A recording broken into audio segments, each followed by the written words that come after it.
What's the vaccination picture then beginning to emerge in the U.S. and the U.K.? Yeah, that's right. We're beginning to see, how quickly those two countries moved on the vaccines is starting to pay off.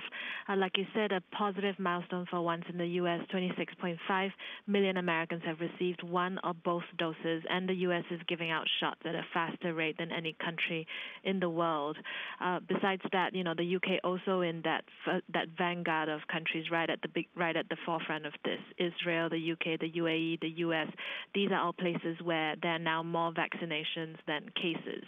And in the UK, we saw the Prime Minister say that they're starting to see signs of infection rates flattening out. But, overall, that level is still very, very high.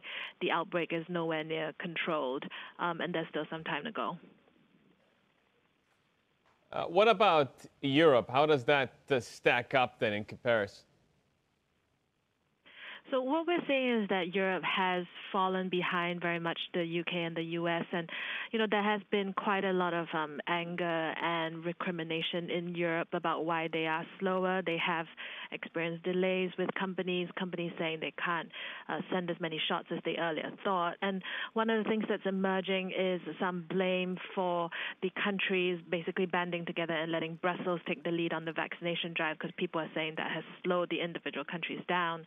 And the comparison being made is to the UK, which obviously had a very nasty divorce with the EU, and the UK has moved much faster and is starting to see that pay out. So tremendous pressure right now on European leaders like Angela Merkel in Germany to get those vaccines out. Mm-hmm. Economists were quite excited to see that Asia is kind of leading the way in terms of the recovery, kind of under the principle first in, first out.